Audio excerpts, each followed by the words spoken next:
Salut à toi, dans cette vidéo je te montre les 3 exercices que tu fais que sur des faibles répétitions, mais où il faut absolument que tu testes les séries longues. Ces exercices ont la réputation d'être faits pour la force, c'est-à-dire que tu vas faire 3 à 6 répétitions, à la limite jusqu'à 10 si tu veux vraiment pousser très loin, et tu vas jamais dépasser ça. Mais dans cette vidéo, je te montre quels sont ces 3 exercices, et surtout pourquoi le fait de faire 10, 15, 20 répétitions avec, ça peut te faire autant exploser physiquement que sur la force. Premier exercice qui va te permettre d'avoir des bénéfices énormes en faisant des séries longues, c'est le deadlift, le soulevé de terre.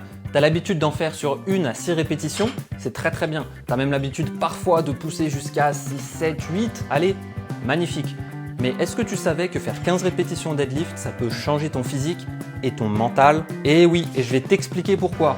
Le fait de faire des séries, disons, de 15 au deadlift, ça peut complètement changer ton physique et ton mental parce que tu vas aller te pousser dans tes retranchements comme tu ne l'as jamais fait. C'est un exercice comparable à d'autres qui est très compliqué physiquement.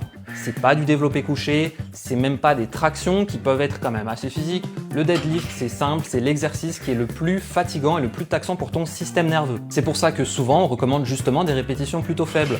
Mais en fait, il n'y a pas vraiment besoin de se limiter sur le nombre de répétitions si tu fais peu de volume. Moi, ce que je te propose dans cette vidéo, c'est pas de faire 15 répétitions sur 5 séries 3 fois par semaine. Non, c'est une méthode qui va être beaucoup plus légère. Tu peux faire en réalité même une série de 15 par semaine.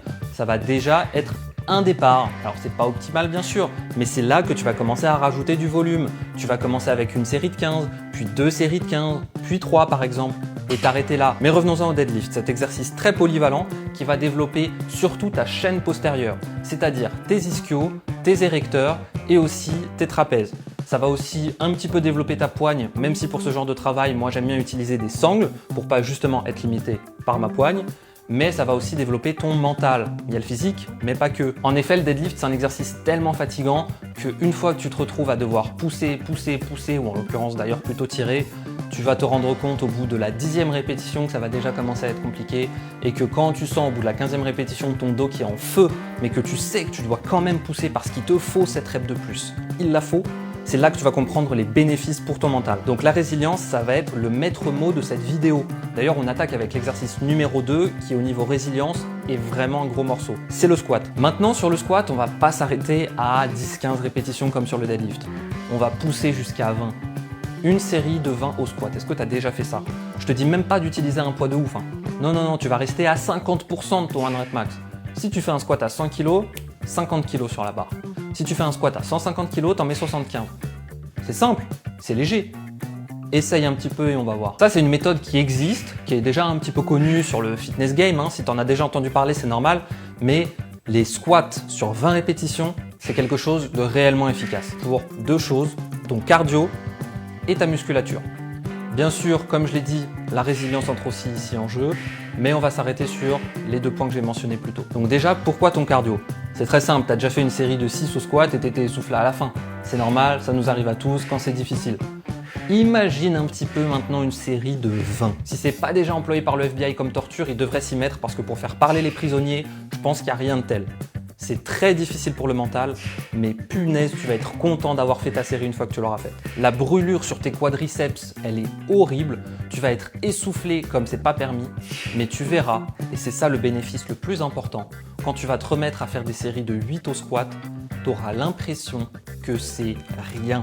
Tu auras l'impression que c'est d'une facilité déconcertante. Donc tu développes ton cardio et en même temps, tu développes ta musculature parce que malgré tout, on te dit parfois oui, non mais autant faire des séries basses sur le squat parce que tu vas pouvoir aller jusqu'à l'échec plus facilement justement en étant moins essoufflé. Et juste pour l'anecdote, moi c'est vrai que ça m'a permis de pas mal prendre des cuisses et aussi de développer mon 1 rep max. Et voilà pour ce 2e exercice. Maintenant on enchaîne avec le 3e, celui qui va développer un physique de fou furieux.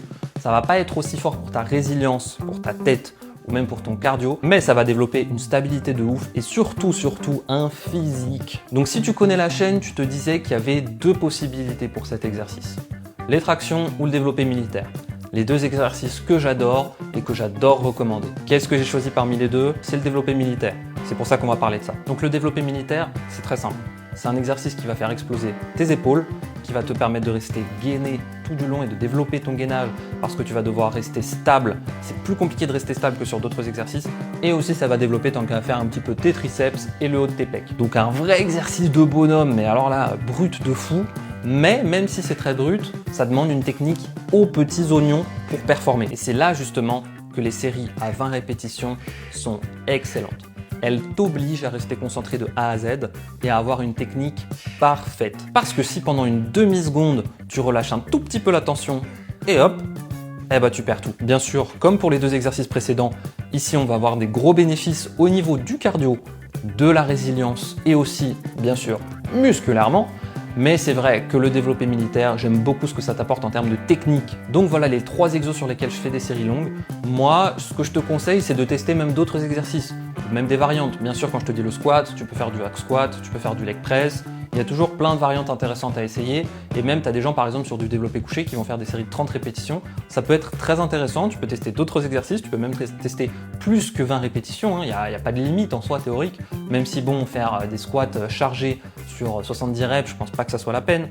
Mais aller monter jusqu'à 20, 25 reps, ça peut être super sur beaucoup d'exos. Donc teste, dis-moi ce que tu en penses, dis-moi sur quels exercices tu aimes faire des très hautes répétitions comme ça. Et puis n'hésite pas à mettre un j'aime et t'abonner pour soutenir la chaîne. Merci beaucoup.